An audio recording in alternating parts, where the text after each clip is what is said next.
मंडळी, गंडस नाकवा या YouTube channel वरती, भन्नाट युट्यूब चॅनल वरती आपला पुन्हा एकदा स्वागत आहे। तर नमस्कार मंडळी, गंडस नाकवा या युट्यूब चॅनल वरती पुन्हा एकदा आपला स्वागत आहे। तर आज चाललेलो आम्ही मोऱ्यावरती, एकविरा मंदिर आहे। ऍक्च्युअल मध्ये आम्ही गेलो नव्हतो, फक्त युट्यूबच्या माध्यमातून आणि व्हिडिओच्या माध्यमातून बघितला होता। आता फर्स्ट टाइम नवरात्रमध्ये चाललेलो आहोत। समीक्षा बोलते आपण जाऊया। तर आता चाललेलो मोऱ्यावर, एकविरायचं मंदिर पण तुम्हाला दाखवतो। तर चला, आणि नंतर आम्ही गावात जाणार आहोत।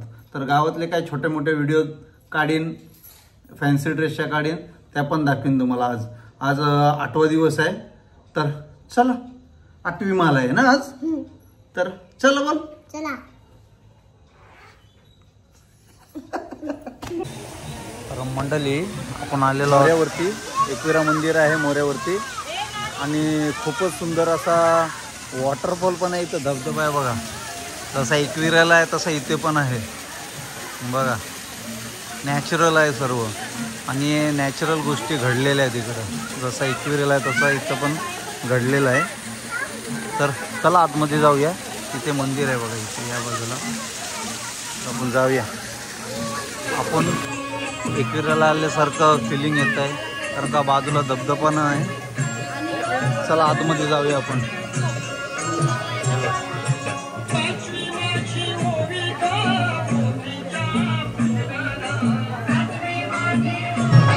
गर्दी पण भरपूर आहे बघा।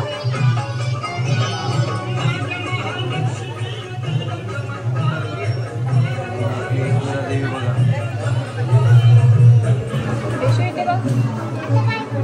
आता काय करू? हात जोडा, इथं बघ। हा, ओके।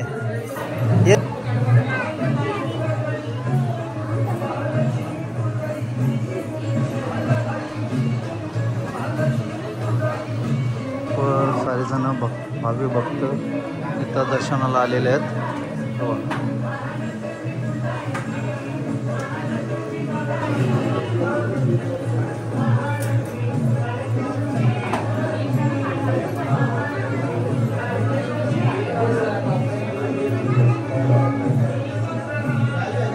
आई एकविरा मध्ये की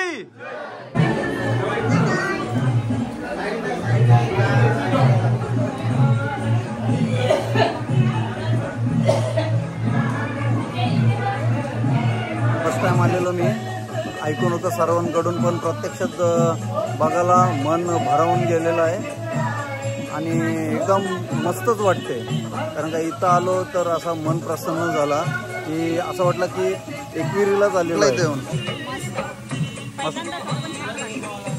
मस्त वाटतंय ना। एकविरीला पण बघितला ना धबधबा।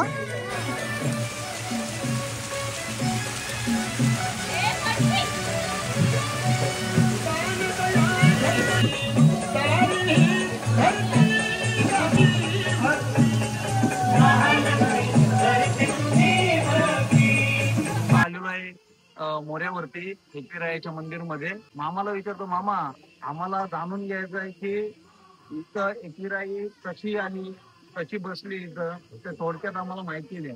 एकविराई म्हणजे आली पण इथे न थांबता कारल्याला गेली। अच्छा, इथं फक्त हे झालं त्यांचं मंदिर उभारला सगळं, पण ते काय ते झालं ती कारल्याला गेली। कारल्याला वरती ते पाय पण आहेत, आल्या ते गेल्या ते वरती पाय पण। अच्छा, वरती म्हणजे डोंगराच्या वरती पाय डाला वाहतो ना, त्याच्यातच तिथे पाय आले, पाय कोरलेले उमटलेले आहेत दगडावरती उमटलेले आहेत पाय। आणि इथे देऊळ असा उभारला पांडवांनी की इथं पाणी येतं ना वरून, झरा येतो, या ठिकाणी त्याची देऊळ बांधला। बरोबर, इकडे एकविरीला पण तसंच आहे। आणि हौद पण आहे, 18 बाय 18 आणि 12 फूट उंच। काय आहे? हौद आंघोळीसाठी हौद आहे। आंघोळीला करायला भेटेल असं तिथे मंदिर बांधलं। अच्छा, आता किती वर्ष झाली? महाभारतापासून इथं मंदिर आहे, पण ऍक्च्युली पहिली प्रसिद्ध नव्हता, माहिती नव्हता कोणाला। तर आता ते प्रसिद्ध होत चाललंय, बरोबर ना? लॉकडाऊन नंतर सुरुवात झाली, लॉकडाऊन नंतर सुरुवात झाली। प्रसिद्ध व्हायचे. पहिलं कोणाला माहित नव्हतं, आम्हाला पण माहित नव्हता. युट्यूबवर टाकला ना तेव्हापासून चालू झालं. युट्यूबवर टाकला ना हा तेव्हापासून लोकांना समजायला लागेल. तेच आम्ही युट्यूबच्या माध्यमातूनच बघितलं बोलू मंदिर मोऱ्यावर त्याने आपल्याला माहित नाही, आपण दररोज मोऱ्यावर ये जात होतो. त्यांना माहित नाही काय करणार. पांडवकालीन आहे मंदिर आहे, पांडवकालीन मंदिर आहे. पूर्वी ते पांडव अज्ञातवासामध्ये असायचे ना, जी जागा त्यांना आवडायची ना, ज्या जागेमध्ये चांगली पॉझिटिव्ह एनर्जी जी असायची ना त्या ठिकाणी ते राहायचे आणि तिथे ते देवीचं स्थान करायचे आणि तिथे स्थान करून ते कोरायचे पण तेच लोक आहे. मंदिर पुरा डोंगर आणि देवीचा एक स्थान करायचे आणि उठल्यानंतर पहिले देवीची पूजा करून नंतर मग ते बाकीचे सर्व कार्य करायचे आणि त्याच्यानंतर काही दिवस राहिले आणि इथून मग नंतर मग पुढे गेले असं म्हणतात. हे जुने लोक असे म्हणतात की पांडवकालीन हे मंदिर आहे म्हणून हे देवीचं मंदिर आहे. वैशिष्ट्य आहे की सर्व ठिकाणी राई फिरली. आग्राव पासून आग्राव माहेरघर इथून ती चालत चालत सगळ्याकडे फिरत फिरत फिरत फिरत तिथे जिथं जाते तिथं देवीचं स्थान आहेच. तर आता माझी वाईफ आहे ती आग्रावचीच आहे. त्यांचं ते माहेरघर आहे. माहेरघरातच राहते ती, पण माहेरघराच्या बाजूला इथं घर आहे. म्हणजे तिथून सर्व गोष्टी आम्हाला धन्यवाद सांगितल्याबद्दल माहिती.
मंडळी, सेवा करायची संधी भेटली. हे 9 वाजता पारेकरांचा खूप खूप आभार आहे. चला आता आम्ही चाललोय गावामध्ये.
आपण आगरी बोंडरी पाड्यामध्ये आणि धमाकेदार व्लॉग होईल.